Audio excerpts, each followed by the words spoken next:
Ladies and gentlemen, boys and girls from around the world, welcome to the third and final season of the World Championship Series. This is the Premier League, and we are live from Katowice in Poland. And joining me in Poland is, of course, In Control and Todd on the desk. Welcome to Europe, Jeff, once again. And Todd, welcome back to another season, another round. Thank you. It's good to be here. It's good to be here. So far, so good this season. Fantastic.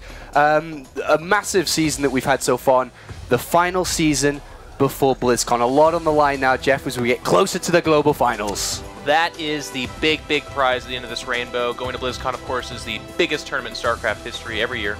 But even just more than that, great prize pool, amazing points. This is kind of signing off on HOTS. We got Legacy of the Void coming up, so you want to be remembered. This is one of those big final tournaments to say, hey, I did something great in 2015.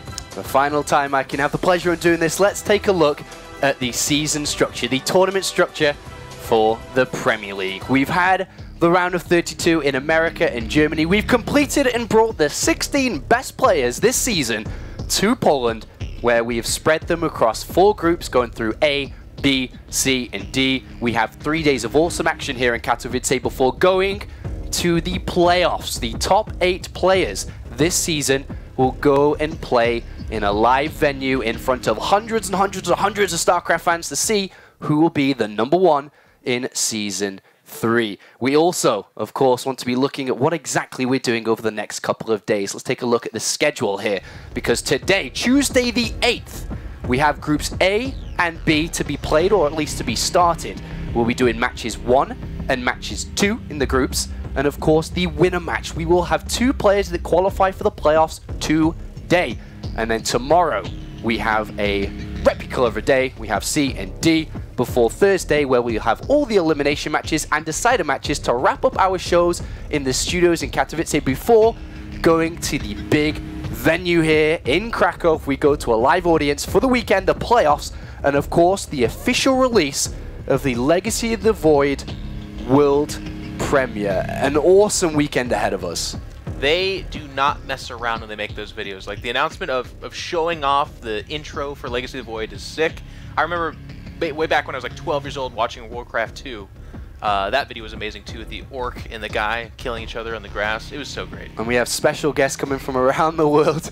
Johan, we have Chris Sigerty's coming from America. We have also Jason Huck, who's traveling over as well. Some lead designers in StarCraft II at Blizzard Entertainment. And you can't help but wait for Sunday. Absolutely. If you're a StarCraft fan, Protoss or not Protoss, even though it's Legacy of the Void, this is going to be the place to be, and everybody wants to see it, man. And as we look forward to the playoffs this weekend, we have a lot of prize money as we get closer and closer to finding out who gets the cherry on top of the cake, the $30,000 first place, but more importantly, $217,000 spread across just the 32 players that we have playing in Season 3. Likewise, of course, for Season 2 and Season 1, we had the same. A lot of prize money on the line, but more importantly, of course, throughout the year, we've been following this very closely. It is the backbone of the World Championship Series. It is the points. And we are very close to locking up 16 players that will play at the Global Finals. Let's take a look at the players that are playing across the next couple of days, the ones highlighted, or at least a little bit more brighter for you to see, the 8 players that are playing today. And some players have a massive shot at massive success over the next couple of days. A lot of eyes are going to be on players like Lilbo, Jaedong, Snoot, to name a few. I think Marine Lord's on the outside chance there as well. They need to not just do well, they need to pretty much win this tournament. And that sounds ridiculous, but of all the players we just named, those are some of the guys that can do that. They haven't yet, so it's certainly still kind of one of those possibilities, one of those storylines we're going to be watching, but man, they need to do it. And if they need to do it, Todd, that means they have to beat the likes of Hydra and Paul, who, as you can see here, ranked 6th and ranked 11th, respectively. It's going to be difficult, but definitely doable, I think, for some of these players. In particular, Lilbo and Snoot, the 2 best chances here that we have in order to possibly have a non-Korean qualifying for the finals, but it's still a very long shot. All right, let's take a look at the groups now. We have 4 groups where we've spread the 16 players from the round of 32 across. The cream of the crop has to be, of course, in Group C, a very difficult group, but what stands out there, Jeff? What group, what set of players are we looking at? Well, we're looking at players all up and down the different ranges. Like, I like some of the mini storylines we have here. MaNa playing today, playing in front of a smaller Polish audience, but fighting for the chance to perhaps represent Poland in Krakow, where there is going to be a much larger audience and a bigger prize pool to be fighting for. But then there's other players too that are fighting for kind of redeeming themselves. Jaedong, a guy that we continuously named, who's been in the Premier League, but has really not had that performance that you expect of a player of his caliber. I think it's a great variety of nationalities and race as well within StarCraft. Definitely a few less Protosses than usual here in WCS, but I guess the Zergs and Terrans, they've just been doing good, which doesn't necessarily mean that we won't have a Protoss champion. Who will be the champion of this season? It's not too far away from finishing, just a couple of days. Let's take a close look now at Group A, because this is the group that we're going to be starting with today. Group A holds 4 different countries: Poland, France, Finland, and Sweden. The second game of the evening is going to be Elfie versus Marine Lord. First match is going to be MaNa versus Zanster. Is there a clear favorite? I don't think so. I mean, I think, especially if you look at the group in its entirety, you say Marine Lord is one of the guys that needs to make it out of here. But Elfie on that 9th cat life. I mean, Zanster, a really up and down young player. He's only 18 years young. And then MaNa, who's 21 years ancient. He's been around the pro gaming scene forever, but still is only 21 years old. Is Elfie a complete wild card here coming into this group? Of course, he was a player that kind of came into the round of 32 as a replacement, is now playing in the season finals here in Poland too. I think he's absolutely a wild card. It's unpredictable. If you have to play against him, even as Marine Lord, who I do think is the favorite here in this group, it's going to be so hard to, I guess, look at Elfie and be like, he's probably going to do that and I'm going to counter it. You kind of know the style he's going to play, but knowing exactly what build is going to be the difficulty within the matchup. All right, but even like the style is like, I know that he's going to be crazy. I mean, who knows what he's going to come out with? So I mean, we've seen a lot of crazy. We've seen a lot of crazy over the last couple of seasons, and Elfie seems to be the player to bring it today. Our first matchup is going to be MaNa versus Zanster. The first player we're going to introduce has the weight of a nation on his shoulders. I play mainly Protoss. Mainly. Yeah, because I play off-race sometimes. When I hear Poland, I always think about my nation. We have a lot of history, and I always wanted Poland to be one of the biggest esports countries. We are always there for IEM now, and I'm very happy about it. And I want it to be as big as it is, or even bigger. When I realized that WCS is in Poland, I was sitting with my girlfriend in the room, and I just stood up, started shaking because I was not expecting that, and I was the most excited for a very long time. This was a crucial point in my gaming career.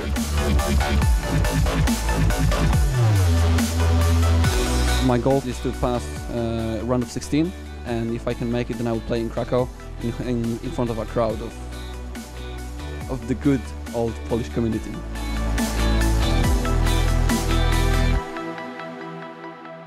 As heavy as the weight on his shoulders is, Jeff, as heavy it is as it is, what motivation coming into today? Oh, I mean, it's everything. Playing in front of your live audience, it's not that common for a player like MaNa to be saying, well, I'm going to play on a big stage in front of Polish people. But also, I mean, again, we're talking about this too. Maybe BlizzCon's not the possibility for him, but this is the big tournament. And it's like, we talk constantly about Lilbo's final finish against Hydra. He didn't even win that tournament, but just making it to the top 2 is a big deal. For all these players, there's so much to be won here, and for MaNa, it's no different. Something lit up inside, as you mentioned in the video. As soon as he knew that the WCS was coming to Poland, Todd, everything changed. Yeah, and this is a guy that has been around for a long time, that's been a very strong player in the, I guess, the worldwide scene that we have in StarCraft II for a long time as well. And he has a huge winning record, actually, against Zanster. So going into this match here, you can tell how much he wants it here to try and qualify and play in front of his home crowd. Well, as much as Zanster is new blood to the World Championships, he was a player that we should not count out.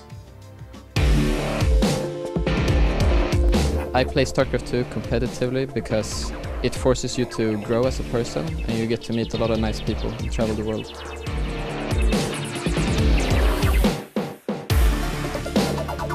When I tell people I'm a pro gamer, they usually react very positively and ask a lot of questions about it.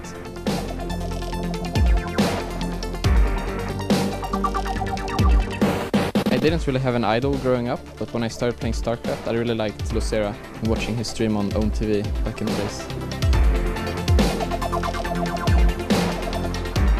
The worst way to lose a match is when you just do one huge mistake randomly, like cancelling a hatchery, for example. my goal this season is to beat everyone I'm supposed to beat, which I failed in previous seasons to do.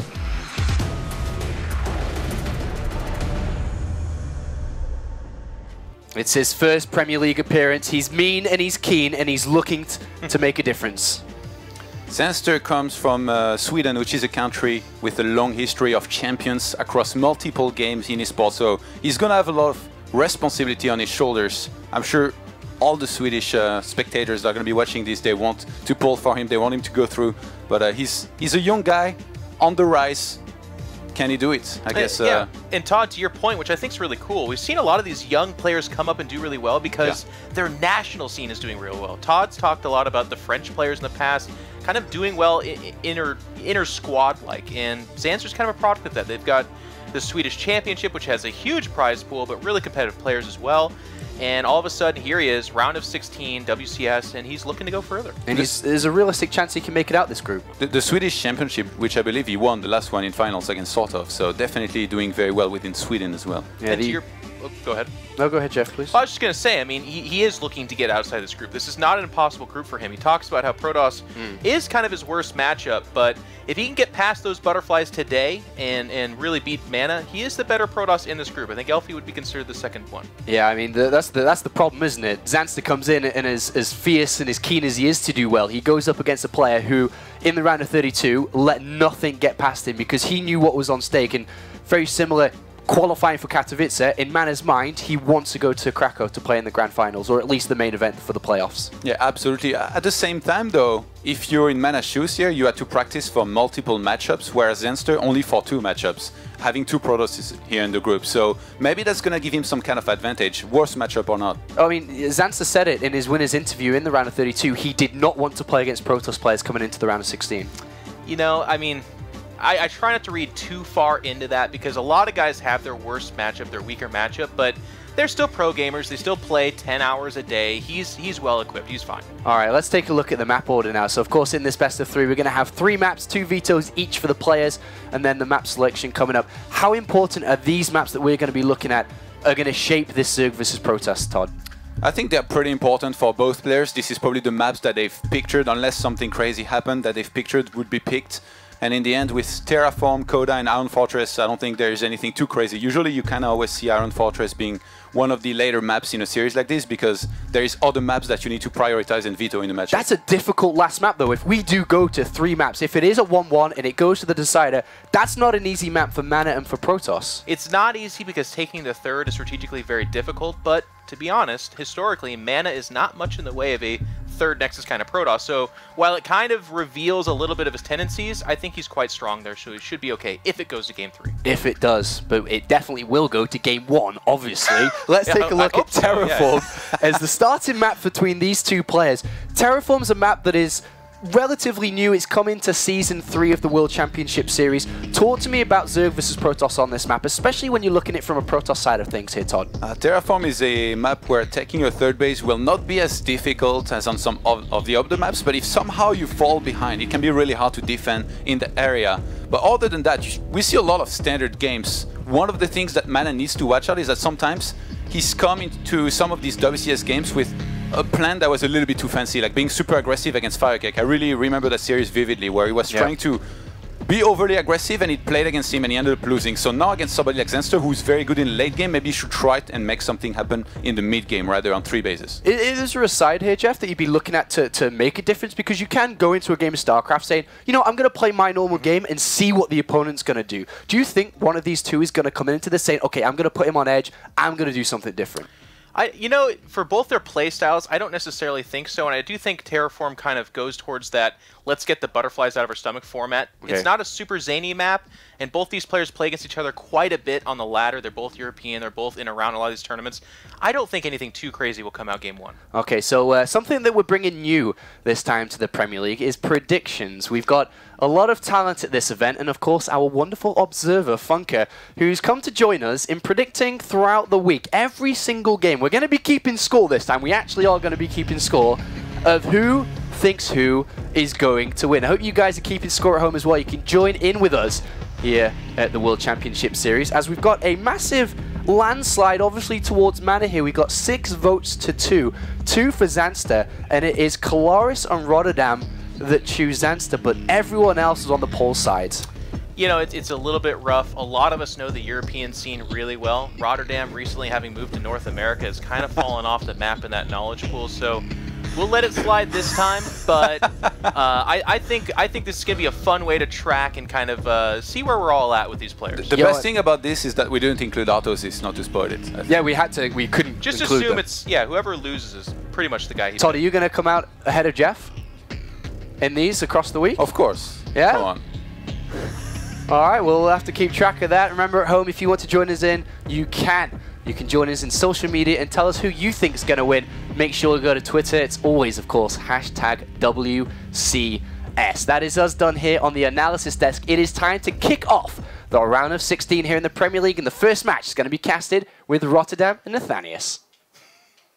First Polish player coming up to play here in Katowice as we get ready to kick off the round of 16. Roddy, got a nice PvZ ahead of us. Yeah, it's going to be a really good series, and I do think a very close one as well. I have indeed fallen off a little bit when it comes to the European meta, but overall, Nate, I think it's going to be a really good series. Statistically, though, MaNa has a very, very good record against Zanster. He has won 5 out of 6 encounters, and 4 of them were actually in 2015, so we're not talking about 2013, 2012 victories. He has won the last 5 series in a row, most of them best of 3, one even a best of 7, best of 9, you know, so MaNa is looking good on paper, and I would say maybe he's a small favorite, but I've just been a fan of Zanster, man, ever since that amazing series in Challenger. I'm rooting for the Swede over here. I'm just having a feeling. It's time to find out who's going to take the first map here in the World Championship Series round of 16. We're loaded into Terraform. In the bottom right position as the blue Zerg player, we have Team Properties Zanster.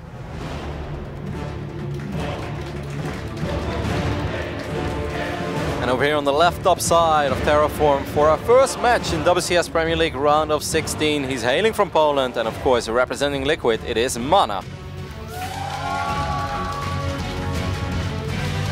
Must feel so good to come represent his home country in his home country. And this is the point where if you're MaNa, you're not just thinking about money or WCS points. You want to play on the big stage in front of your country. That's the dream, Roddy. Absolutely, and he's had such a good run as well in this season of WCS Premier League. Interesting route that the drone is taking here. Fonka already on the money. We've barely started and Fonka's already on the money, yo. Keeping his eyes on this drone as it slips around. MaNa's just going for a regular probe scout after throwing down that gateway. What is this cheeky drone looking for? I'm not 100% sure. There are a couple of crazy builds on Terraform. A proxy hatchery is not super uncommon on Terraform. In this spot, Roddy? No, there. Yeah, I wasn't finished yet, Nate. Like, it's not super uncommon taking a gold base like Fonka is showing, or just doing it in the Protoss natural. But doing it over here, that's a little bit weird. MaNa is scouting right now. The probe's like, okay, there is no natural. I'm gonna check the main base. No crazy early pool, because there is an extractor going down. Whereas the spawning pool, I don't even see it yet. If I'm MaNa right now, Nate, I'm convinced that he's taking the gold base. All right, so we've been able to deduce MaNa knows that something is up. Yep. But what kind of play can Zanster make with this if MaNa's still going for this fast Nexus? Is this hatchery that he's placed at that third area for an aggressive push, or is it just to mess with him? No, it's definitely for an aggressive push. It's something, he's extremely committed now already. This is not something that you can transition out of very easily without taking any economic damage. MaNa checks this right now, and now I would start getting seriously worried. Like, what is going on? Is he going to check the high ground here? Maybe MaNa has played against this. I haven't yet. This is one of the first times I see it. Well, there we go. MaNa knows that this is going on. What I'm kind of expecting, Nate, I'm not 100% sure, but it's just a queen as soon as possible. Spread a couple of creep tumors towards the low ground, and then start getting spines and queens working on that wall off that MaNa will most likely throw down on the low ground. But some Protoss players actually say whenever you play against something like this, it's better not to build too many buildings over here, because there is a good chance you end up losing those buildings. It's really crazy, you know, with so much at stake, and you mentioning the match history between these two guys head to head favors MaNa so strongly. Is this the type of strategy that he can actually win in an unfavored scenario with? Do you think this is the right play? I mean, like, it all depends about the execution and of course about how MaNa defenses as well. It's a cool way to shake things up though, because you put a little bit of fear in your opponent, right? Like, if this is how game number 1 starts off, what's going to happen in game number 2 or even game number 3, you know, if we go to Iron Fortress, where I want to agree totally with the boys on the analysis desk, by the way, that if it goes to map number 3, I think that is a very good map for Zanster. Yeah, it's very tricky. I mean, he's starting to do a little bit of work on this wall. The first Photon Cannon gets put behind this. Some Mothership Core is going to try to push these Lings back. And even now, this Queen is going to be very difficult to deal with as that Zealot gets lower and lower. Yep, and that's going to allow a little bit more surface area on this pylon as well for these Lings. It's nothing but Lings on the production tab, so it's no Spine Crawler, it's no, you know, crazy Hydra transition contain. It's just basically a Zergling all in. The Queen should be able to take out that first pylon, but now there is a cannon up, and of course that Mothership Core is gathering energy for Photon Overcharge as well. And I really like it if MaNa lets that pylon finish. Just go for the full wall off, man. Like, you're good over here. You don't need to worry about leaving your base. You need to worry about not dying early on. And I think as long as MaNa not dies, really soon he should be in a very good position. And the Lings are getting to work on this gateway, trying to break in. There is still one force field available. Another pylon gets thrown up. There's the force field, locking a few of these Lings away as two of them slip onto that cannon. But that Queen does want to stay outside of the cannon's range, so it's just Zerglings. What does MaNa need to do to hold this? Just more sentries, and I would go in an extra cannon as well, but let's not forget, he still has Photon Overcharge. I think MaNa is doing more than fine. He's up 4 workers, he's basically up a base, because Zanster is never going to use that base to mine from. Don't lose your Mothership Core, because that's when it will all come crumbling down. Lings will start working on the cannon and the sentry, but there is plenty of force field available, and there is still that Photon Overcharge, and he's so patient with that Photon Overcharge. I'd almost say maybe a tiny bit too patient, but MaNa seems very confident and so far very composed. I think he's handling this excellently. Yeah, saving that energy so that when the next big flood comes, he'll still have that overcharge available. The Mothership Core takes a lot of damage, down to 31 hit points, but one of the Queens gets taken out, really hindering the amount of pressure he can put on that Mothership Core. MaNa has still not used Photon Overcharge. A couple of Lings get the surround right now on the sentries. That's very good news for Zanster, but the force fields will save the day for now. And I mean, MaNa's just in a phenomenal position. He's up 10 workers now, still has Photon Overcharge, and I feel that Zanster is starting to run out of steam. Unless he can get all the Lings through and run into the main base. 2 Lings will pick off 1 more sentry, but this just doesn't really look very scary right now. Yeah, I mean, the next wave of Lings is going to come forward. Warp Gate is about to finish. We still have consistent probe production, consistent sentry production, and as you mentioned time and time again, Ronnie, there's enough energy for him to use the Photon Overcharge to help create a large buffer in his natural, and if the Lings were to somehow get by into his main, he still has the option of overcharging that as well. And he could even fight with probes right now, Nate. This is one of those scenarios where even if MaNa ends up losing 15 to 16 workers, he's still even in workers, which is still a good scenario because he's still on 2 bases against 1. MaNa right now taking his 3rd and 4th gas. Of course, we have information to all the numbers. MaNa doesn't, so he might be a tiny bit confused, but MaNa is experienced enough to know that he's in a very good position right now and that he has to do something very silly. Look at the amount of Lings that have died. 66 Zerglings for 3 sentries and a Zealot and 1 probe. Yeah, Burrow is going down now. I am not sure what the idea is behind that one. I guess at this point, he may be so flustered by the pressure not working and realizes he needs to throw something else in there to try to create an opportunity. Yep. MaNa just had a very good opening, and above all, he handled it all so well. You know, that Zealot never went off position, that Zealot saved so much time, then he just re-walled himself in, and he was so cautious, you know, with the force fields, with the weapons, not losing any units, not letting any Lings sneak by. It's going to be a Baneling boss, so maybe he wants to burrow a couple of Banelings outside of the main base and hope that the sentries walks over it, but that all seems like that seems like a little bit of a dream scenario right now. That's a high risk, high reward play. It'd be very interesting to see how that one exactly works out as the Spine's going to try to start nibbling on the front of that wall. More Zerglings in production. And that War Prism, though, this is a really big power play unit for MaNa to put the pressure back on him because all those units are so aggressively postured. How is he supposed to defend this? There's almost nothing at home for Zanster, and I think the moment that Zanster is going to spot this War Prism, he needs to have these Lings in position immediately, but they just leave. Yeah, just warps in Zealot straight into his base. There's 2 sentries here, at least 3 more force fields to block this off.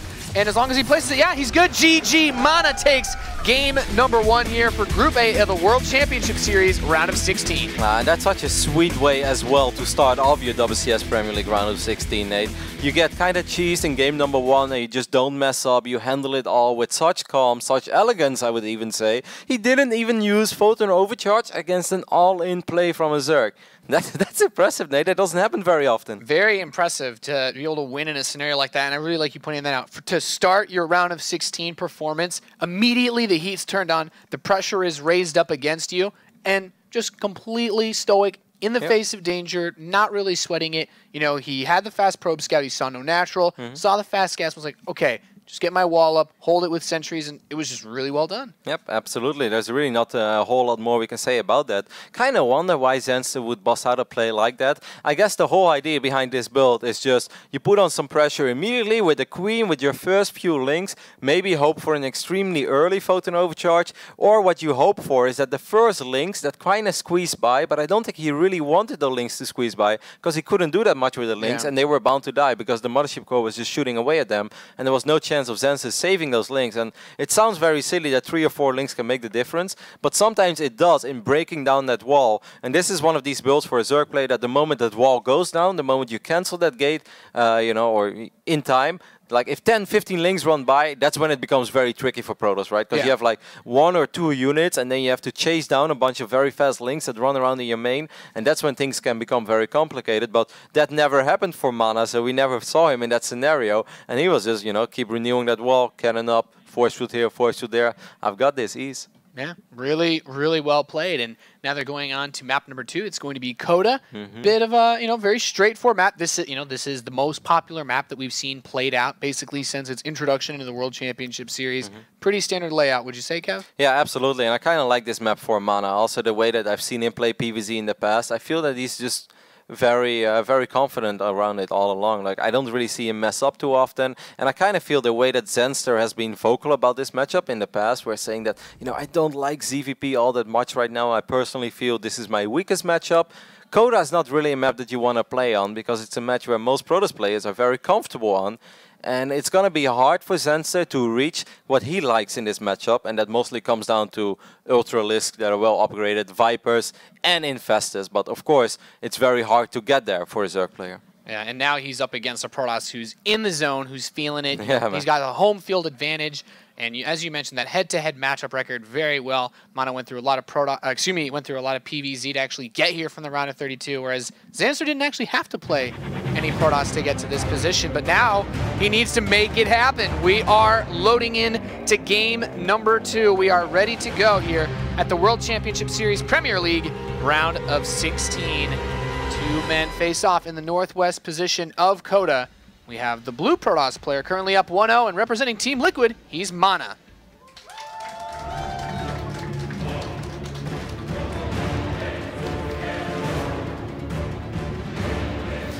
Of course, on the right bottom side of Coda, we are looking right now at the main base of our red Zerg player. He is hailing from Sweden. It is Zanster. Team Properties' very own Zanster, of course. You know, Nate, since game number 1 started off so explosively and we didn't really have a whole lot of time to introduce the players and talk about their run so far in WCS Season 3, but if I think back of Challenger of this season, these may have very well been the 2 players that stood out the most for me. Of course, MaNa had that remarkable comeback against Happy, where he was down 0-2, and we all knew that MaNa wanted to make it to at least the round of 16, but preferably the round of 8 or further so badly. Being down 0-2 in Challenger and then turning it around, that was just an amazing story and an amazing performance. And of course, Zanster played that absolutely phenomenal game against Firecake. Perhaps still the best game of WCS Season 3 so far. So these are really 2 names that stood out of Challenger this season, and it's very fun to see them go up against each other in the round of 16 over here. Yeah, it's cool, especially in the context of where we are in WCS at this moment. You know, so much has been on the line. Season 1, 2, 3. We're at the point where, you know, these aren't 2 players that really have that good. You know, we're not going to see them, you know, playing in the global finals. It's all about putting it on and having a good finish to this year. 2 guys that have been counted out for the most part, but, you know, want to get as far as they can. This drone being annoying, I of course absolutely agree. For MaNa, there is so much more on the line than just money. But of course for Zanster as well, this is a very unique opportunity for Zanster to have that one run that people will always bring up. You know, maybe next year we'll be playing Legacy of the Void. And then if Zanster does well, it's like, well, you know, this doesn't come out of nowhere. Don't you guys remember WCS Season 3 where Zanster maybe made a quarterfinals or even a semifinals? You know, that would be the best performance of his career by far. For MaNa, you know, MaNa has to do extremely well for us to make a statement like that, because MaNa has won Premier League tournaments in the past. Yeah. It's always interesting when you see what happens. Like there's everybody here is fighting for something different at the World Championship Series, and it's really cool, especially in the context of this group where you have a guy like Marine Lord who is swinging for the fences. Right. I see 4 probes on the gas. Fonka sees 4 probes on the gas. My jimmies are getting rustled right now.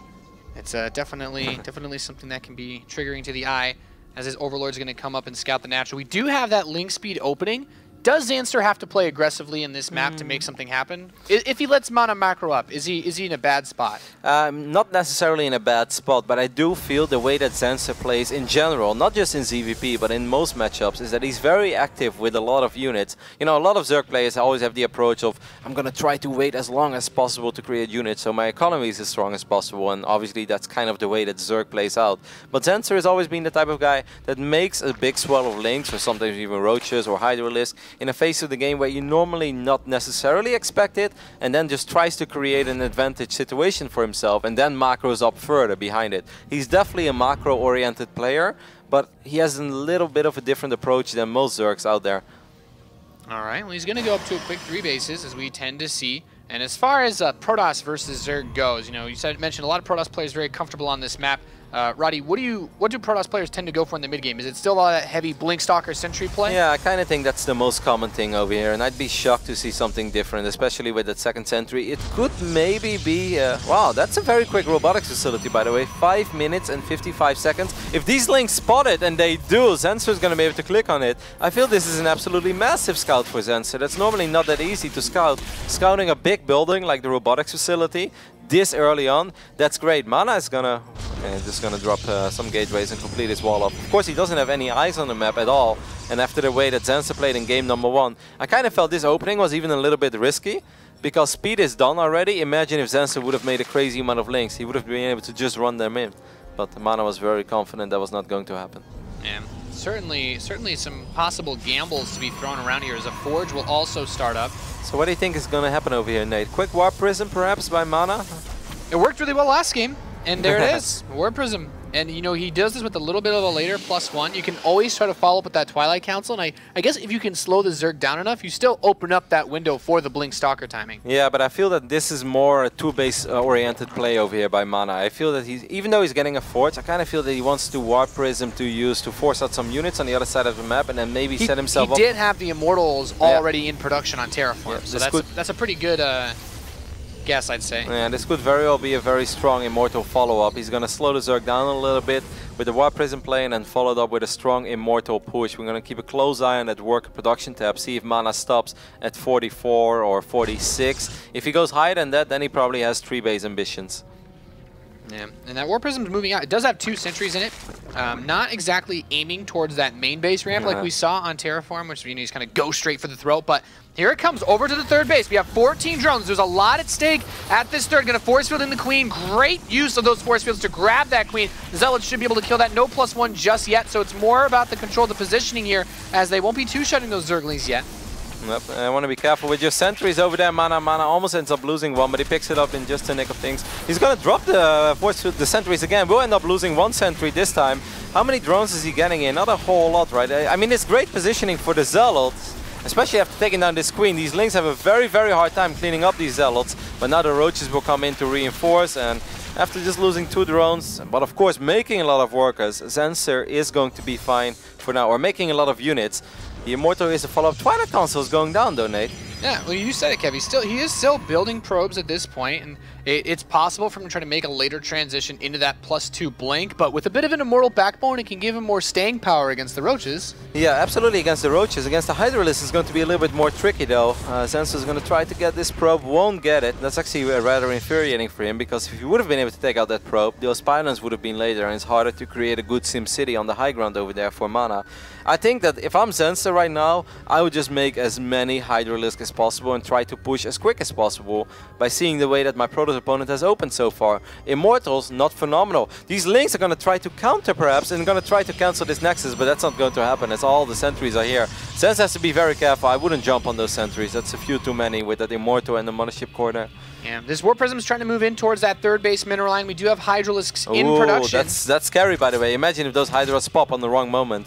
MaNa could end up losing his Warp Prism. Yeah, that Warp Prism is really all he has to try to keep Zanster back, and it has kept the Roaches back, but you know, Kev, you said it, he's just building Hydra after Hydra, not really focusing on the Roaches. That will really help against the Immortals, but +2 and Blinker coming in, and he's still just building Immortals with them. Yeah, the Stalker count is so extremely low at the moment though, and I feel until the moment that wow, he's transferring so many probes. That's very uncommon, by the way, to transfer that many. He only leaves 8 probes in his natural expand. Most people will just leave 16 and then start working on this next base. He's getting ready for Legacy of the Void, Kev, with how much fewer resources you have per base. That's a good point. Let's take a look at the army supply right now. 71 against 40. I kind of like this push for Zanster, man. Especially with 3 gates that are on the way at the moment. Blink is only halfway done. +2 is only halfway done. You know what? It raises the stakes too, because now if he kills a 3rd, he gets so much more probes. I know. I was thinking about that as well. It's like losing the 3rd base is going to be extra painful now, because you won't just lose that, but you're going to lose so many workers there as well. He's setting himself up pretty strong, though. He could potentially photon overcharge both bases. He's sitting on the high ground, so he's going to rely on force fields. So this is very difficult to engage for Zanster, but Zanster has so much more that I can see this work. We're going to swap first-person view over here. MaNa is just looking on the other side of the map right now while he's going for a little bit of Warp Prism res. That's so ballsy, going for an offensive Warp in right now, Nate. Yeah, I mean, any moment now he could be pushed at that 3rd base, but really trying to use this Warp Prism to keep his opponent at home. And you know, with the few little bit of Lings and Roaches that are playing around at that 3rd that are coming back to defend, he's actually getting some serious work done. And he's buying time for all those additional gateways to finish up so he can warp in more and more units. He doesn't know where the army is, and he's moving to the low ground right now, which I think is a rather risky move. Where is that army of Zanster? What has Zanster been waiting for? Why was he that worried about that Prism? Yeah, you can really see that there's no map vision at the moment aside from that Warp Prism for MaNa. Very risky for him. Well, Zanster was setting himself up all along, and he's going to go for it. He's going to try to swarm this army, but there are a lot of sentries in the mix over here. Yeah, I mean, here he comes right on through. He lets the Zerglings through, tries to force field the Hydralisks back. At least one of these Immortals in the front taking a lot of damage. And we see the first sentry picked off, 1 Immortal killed, and now just waiting, biding his time. I still kind of like this engagement for Zanster. He picked up the Mothership Core. That is so huge. No double photon overcharge to fall back on. All these Immortals will fall, or at least 3 out of 4 have gone down so far, because the Hydra count is so high. Where are the Stalker numbers for MaNa? MaNa just needs a lot of Blink Stalkers right now. And you know what? There haven't really been too many Blinks at the beginning of this engagement. The Hydras are going to be still pushed back a little bit, but all the sentries are gone. It's just pure Stalkers with an Immortal to anchor this army down. He might be able to clean this up for now, but the reinforcements are coming along for Zanster. I still really like this for Zanster. He's going to get that final Immortal. All the sentries have gone down. It's 57 workers against 61. That Warp Prism is still alive on the other side of the map. Overall, I felt this was a pretty damn good trade because he killed 9 sentries, or let's say 8 sentries, and the Mothership Core and the Immortal. And I think the moment that Zanster collects all of his forces right now and goes again, I think it's very difficult for MaNa to get a favorable trade or engagement. Yeah, I mean, he's going for the +3 attack. He's going to rebuild the Mothership Core, grab another Immortal, but Zanster takes the 4th base, and he has that Spire complete, so he has the option to throw Mutas out if he wants. Man, MaNa going for another offensive warp in. Best defense is offense, Nate. It's a very ballsy move. There are still a couple of defensive Roaches around, but this is kind of nice, and it's also distracting Zanster. Zanster, as we can see in the minimap, is actually coming back with everything. I don't really like this Mutalisk switch, by the way, right now, Nate. I don't see the point. He's canceling them, right? Yeah, that's. Yeah. Did he cancel all the Mutas? That's so smart, because switching into Mutalisk against a 3-base Protoss that has +3 Blink Stalkers while you have 0/0 Mutalisk, like, that's a very questionable decision. Your opponent will already have a lot of anti-air in front of them, so. And it's very smart though, because he's forcing additional defensive cannons. Where are those cannons being wiped? Yeah, he doesn't want to take a chance for some Mutalisks. That's smart play by Zanster, and instead he's going to go with more and more Hydras. But you want to keep the pressure on though. Don't give your opponent too much time, because if we reach that stage in the game where MaNa will eventually get maybe Storm, which he would have already had if he didn't lose all these sentries, by the way. But with Storm and Force Fields, you're not going to lose against Hydralisk, unless your name is Rotterdam. Yeah, those Hydralisks are very squishy. MaNa's going to move out a little bit. He actually sees this army split in half, immediately grabs onto this little chunk on the west side, just needs to force field off. The rest of the army is going to come in though. No Mothership Core, no recall to escape if he gets caught. I feel this trade was already good enough for Zanster. He doesn't even lose all that much, because that was not the majority of his army. He got another Immortal, he got most of the sentries. That's 600-700 additional gas. Here comes that Mothership Core. It's going to try to recall a couple of these units out, or no, he's just going to provide high ground vision, which I guess he had anyway, but yeah, MaNa just lost way too much over there, Nate. 50 supply right now against 132. If I'm Zanster right now, I'm gonna go all out, man. I'm shoving all my units right in your face. You don't even need the best trade over here, but you're gonna kill these gateways, you're gonna kill a bunch of Stalkers, maybe a bunch of cannons, maybe a robotics facility. You're gonna trade phenomenally over here with these Hydralisks. Yeah, I mean, the Roaches and Hydras just push straight in. More and more forces coming over to reinforce and help finish this army off. The sentries at the bottom of the ramp won't be able to do it either. And I love the movement, by the way, of Zanster's army over here. Often you see players just attack moving and then looking away. Did you see that? He was moving forward, shooting, moving forward, shooting. It's so difficult to micro your blink Stalkers if the Roaches and Hydras are so damn close to your Stalkers, because by the time that they shoot, they kill your Stalkers immediately. And this was just great play, great execution by Zanster, and overall just a very, very good game by him. What a great way to bounce back after a very disappointing game won by him. Yeah, he cleans up the natural, pushes into the main base now. These probes are running for the hills as the rest of the Stalkers try to make something happen, but there's not much to do for them as the Roaches Hydras. I guess those two cannons, they do something, but not enough. They are not doing what they were supposed to do, Nate, and that is to help a little bit against a potential Muta switch that wasn't coming. And I really thought it was a brilliant mind game as well by Zanster. I think that overall he just hoped that MaNa thought, wow, be careful with that, man. We've seen it in the past. I'm not sure if that was a dance or not, Nate. Just stepping around? Maybe. Let's just say that he was working on getting a better position on this Nexus. I'd say as much as MaNa drops to 32 supply versus 200. All is lost in game number 2 here for the Team Liquid Protoss. He's going to run his last Stalkers out. The GG will come. And Zanster ties the series up against his Polish enemy.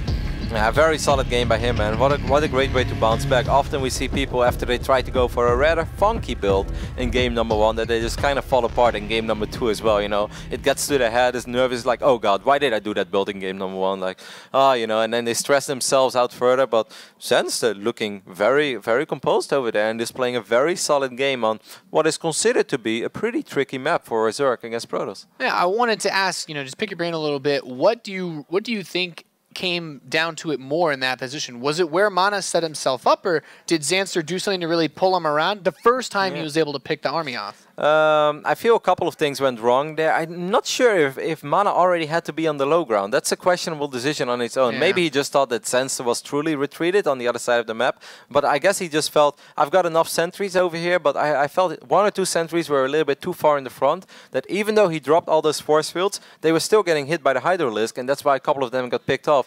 And I feel losing the Mothership Core also really hurts. That means no time warp on that army, and it also means no photon overcharge to fall back on. And yeah, I guess overall MaNa just underestimated the strength of that Zerg army.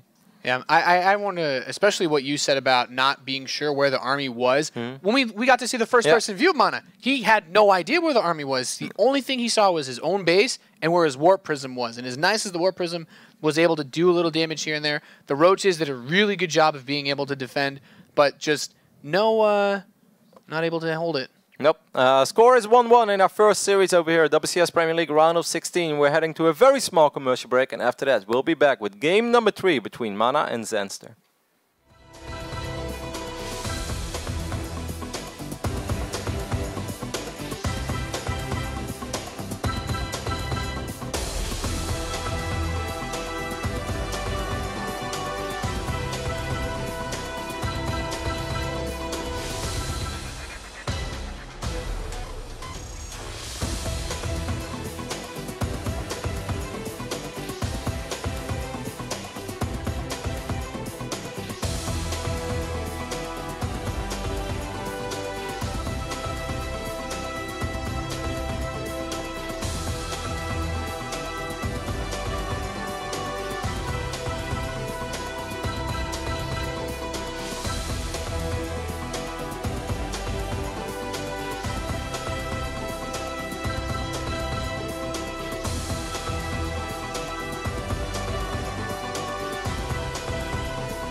Welcome back, ladies and gentlemen, to the World Championship Series Premier League round of 16. It's Season 3. It's the beginning of Group A. Kev, we're tied up 1 apiece. Yep, a very interesting game so far. Zanster bringing a little bit of chatter in game number 1, but showing us a very solid game in game number 2. And something, Nate, I think we didn't really point out, but what we definitely should point out, is the way that he handled all that Warp Prism harass. He didn't really lose a whole lot. And, you know, we were kind of joking about saying maybe best defense is offense, but looking back at things, MaNa could have used a couple of additional units at home to defend against that push. Yeah, he was not enough map vision to hold it, but can he tie? Can he finish things up now that we're tied up here? It's game 3 between MaNa and Zanster. We're going to play this one out on Iron Fortress here at the World Championship Series. He took game 1. He held that cheddar, as you said, very well, but couldn't make it happen in game 2.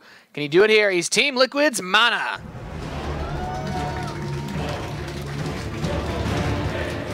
Favorite among most of the commentators over here, Nate, and of course statistically speaking he was a favorite, but this man has been making some waves for himself over the last few months. Had a great season already and he wants to continue it. It is Zanster. I must say, Nate, in all the interviews, Zanster comes across as a very likable guy as well. I feel he's pretty damn well spoken and he seems to be just very enthusiastic, not just about StarCraft, but about the whole esports experience altogether. Yeah. It's very refreshing to see. It's important to keep in mind that as fun as it is to come out and compete and play games and whatnot, you still get the opportunity to go around and see new places, you know, and enjoy all of it. And he definitely seems to be the type of guy that enjoys going to new places. It's like some people are like, well, it's like you didn't. It's like, tell me big tournaments have you won? It's like, no, I got to see the world. You know, I got to go do really cool stuff, and that's the real joy in it. You know, there's so many things you can do with yourself, but you really get the full experience here at the World Championship Series. It's tied 1-1 though. You know, and we talked about this. The guys at the desk mentioned it earlier. This map, what makes it so tricky for MaNa? It's just that Iron Fortress is very difficult for Protoss to go up to 3 bases. Fonka is showing us as well. He's heard us have this couple of speech a couple of times, but look at the amount of distance there is. Look at the amount of open area there is over here. 3-4 force fields are not going to keep you safe, Nate. You have to be very careful about how you want to spread your units or how many units you want to send to a potential 3rd base or not. And if Zerg decides to mass out on units, when they cut a little bit of economy, it can become very, very difficult for Protoss to keep those sentries safe. That's why a lot of Protoss players prefer to go for a big 2-base play. Then again, because so many people do it, Zerg start to get ready for it, and the moment that your 2-base play fails, unless your name is Elfie, most of the time the game is over.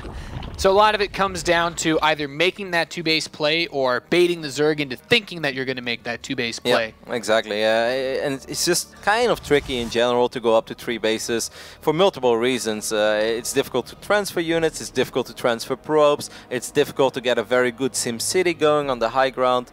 So it's not impossible. We've seen Protoss players win plenty of times on Iron Fortress. You know, if it was that difficult, people at home, of course, would be wondering, like, well, why don't Protoss players just veto it? Because the other maps are a little bit worse. This is playable. It's absolutely not super imbalanced or anything. But as we've often said, Nate, there's a reason why there is a big Zerg logo in the middle of the map. Yeah. It's kind of their home, man. Yeah, this is definitely a good maps for Zergs, especially with just that large distance that you can get.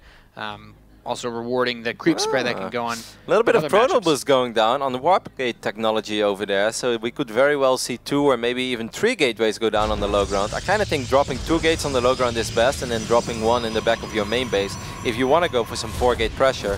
But I think, let me just double check that real quick, but I'm pretty damn sure that MaNa scouted the Extractor early game. Yes, he did. And most Protoss players don't like to go for 3 or 4-gate pressure against a Zerg that open up with speed.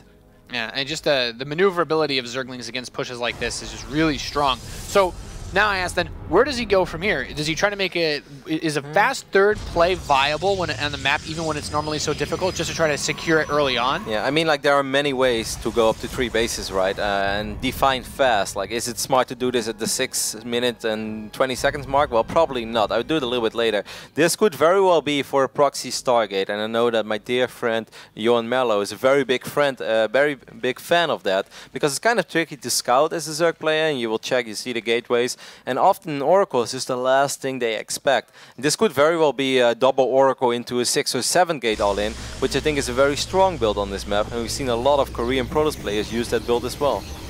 I'm impressed at how thoroughly you've dissected this. No proxy just structure. Zealots. That's a long way for Zealots to go. Yeah. I feel like he's expecting a fast third base. Or I guess if he builds a third there, he should find something. I'm very surprised that he's wiping in 3 Zealots over there, Nate. Like you said, it's very hard. Maybe he's going to wipe in 6 Zealots and then run them towards the third base. There we have 6 Zealots. And I mean, this could potentially work. It would be an absolutely brilliant play. But by the way that Zanster has played, Zanster didn't rush up to 3 bases, right? He took his third hatchery rather late, so doesn't have that much HP. Right now, Zanster has a single Ling out on the map. He's not expecting this. As silly as this may have looked, Nate, I absolutely think that this is going to work. And he could potentially even recall out these Zealots. Wow. This is not a play that I see very frequently on Iron Fortress, but this is just going to... Is he going to ignore it? Is he going to go for the natural instead? Is he going to go for links? I guess he really wants to do a lot of damage with this. The Mothership Core is going to come up with this push as the Zealots start to move in, but MaNa's going to step back, realizing it's like, okay, your speed is done. I don't know that I can actually go on creep. Man, Zanster just doesn't really have a whole lot of units on the way. He has 6 roaches on the way right now, but I think those roaches are going to hatch a little bit too late to save the day. So in the end, MaNa will still get the cancel on this hatchery, which is absolutely what you know you want to get done over here. That's interesting because he warped in another 3 Zealots as well. That's a lot of Zealots though. Like this could go 2 ways. Like this is great. Canceling a third base against Zerg is always great, don't get me wrong. But at the same time, he's sitting with an army right now that's 26 army supply, but the majority of it is absolutely useless against Roaches and Hydras. Zealots without charge against Roach Hydra, well, he's just not gonna kill a whole lot of units against a great Zerg player like Zanster. Yeah, especially once you get, you know, either the Hydralisks on creep, which are very fast, or even Roaches on creep can do it.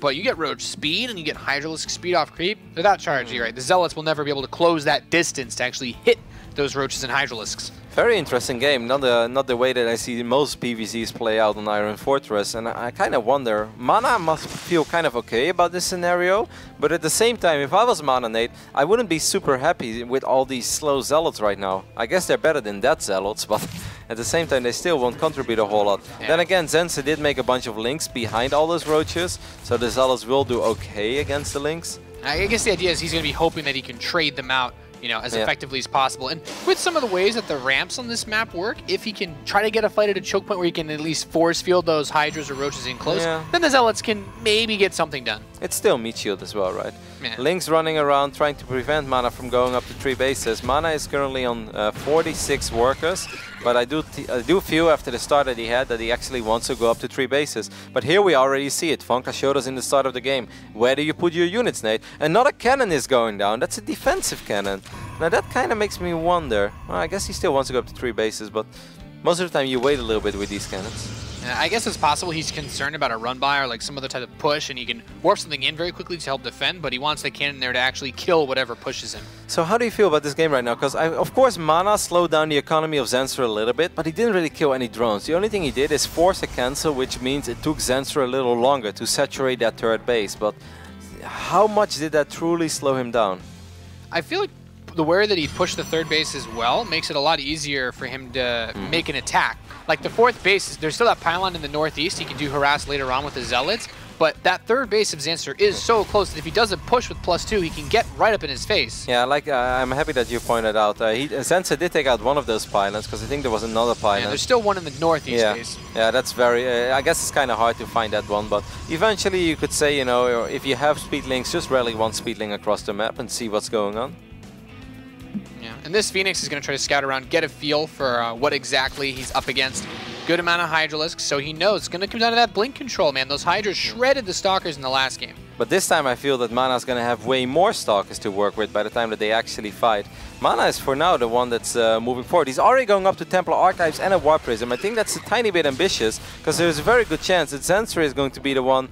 Man, if MaNa actually wants to step on creep here, I think that's not a very wise decision. Well, he gets 2 Hydras, that's nice. 2 Hydras for almost nothing. At the same time, a couple of Zealots over here on the left side, but they see that army on the high ground. And I think it would be very wise for MaNa right now to just go home.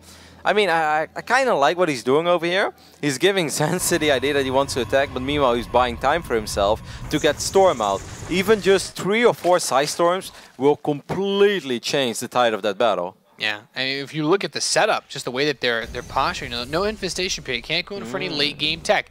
All he has is Roach Hydra Link, and with so many Zerglings here, suddenly that you know, this is like a really weird spot because Storm will obliterate everything. Yep. But if Zanster, even Archons would be really good against this. If Zanster would know what we know right now, then he would absolutely just go for it immediately. And at the same time, he already kind of wants to go for it because he's close to being maxed out. And I kind of like this. Look at the way that he's splitting himself up. This is very difficult for MaNa to defend. First Potent Overcharge is going to go down immediately. A couple of Zerglings will run through. A Gateway will be unpowered. Man, this is tricky for MaNa. What a great timing for Zanster over here. Storm is only halfway done, and he doesn't know that. But this is just a phenomenal moment for Zanster to go for this attack. Yeah, the War Prism's going to try to make a counterplay. 3 Zealots were sent to the 4th base as well, but that natural expansion nexus being worked on. I would have liked to see some Lings trying to get into the main base. Storm is very close to finishing. Don't pull back. Don't use the F2 key. No, don't use that F2 key. At least not right now. One Queen gets picked off immediately. Zanster has very high APM, so generous multitasking is good. Storms will go down. A lot of the Zerg forces get on top of the sentries, though. Few of them are picked off very quickly, and there's still a lot of Zerg left to kill for this Protoss army. Yeah, absolutely. Force fields are very good though. The Stalk is doing a lot of work on the high ground, but there are so many reinforcements on the way. There are still a couple of Zealots being annoying, but I don't think it really compares to the amount of damage that Zanster has done on the other side of the map.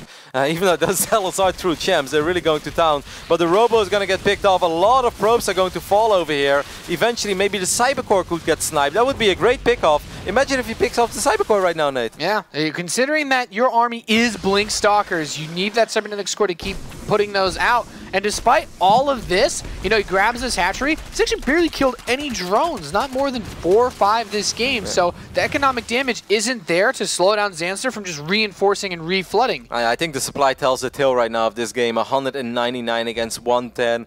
MaNa's going to get a couple of additional High Templars, and Storm is great. But when you're down this much in army supply, it's very hard for Storm to make up for it, especially because there are a lot of Roaches in the mix as well, right? And Roaches, they can almost bathe in Storms, man. Like, this kind of tickle them. They don't really do a whole lot.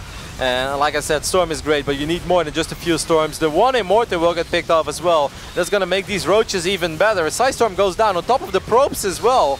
Yeah, this is just really tough. Zanster wants to take the first series here against the Polish Protoss of MaNa, and I think he's going to be able to do it. 1 base now for the Team Liquid Protoss player, blinking back, trying to run, but nothing to reinforce with. 5 series in a row, MaNa defeated Zanster, but here in WCS Premier League round of 16, perhaps the biggest series that these two players have played against each other, it seems like Zanster is the one that will move forward to the winner bracket match. Of course, he's not out of the group just yet. There is another very exciting best of 3 ahead of him for him later today, but this was a very good performance, and GG is called. Zanster takes the first series of the day. He played very well, man. Really impressive performance by Zanster in today's match. Yep, loved everything about it. A fantastic start for Zanster today. Turns it around and is now going through to the winner's match. MaNa gets stunned in the first game of the day, Jeff. Yeah, the first game was a little bit of a gimme. I think MaNa had a good defense, but it was kind of a weird, bad attack from Zanster. Zanster then balanced it out and went for Roach Hydra and pretty much dominated MaNa, so it's going to be back to the drawing board. Yeah, we'll look at some replay analysis in a quick second here and go into that more detail. But Todd, was that the result that we expected? Because when we looked at the predictions, there was only 2 people that actually picked Zanster to win. Perhaps Rotti and Kala they know the European scene a lot better than some of us thought, Jeff. You know, even lightning strikes twice sometimes, is what I would say with that. Sometimes it does. It's not a good start for us, though, is it, when we're looking at the predictions, which we'll go into very, very shortly here. Sad to say that, but you know, let's talk about MaNa. He came into this super motivated. This is a massive game for him. He knew what was ahead of him, and unfortunately now he has to wait until Thursday to play. Remember, for some of you just tuning in now, is the decider matches, the elimination matches get played on Thursday. Today we only cover Game 1, Game 2, and the winner's match of Group A. So Zanster will play again today, but not the best of starts for MaNa. Yeah.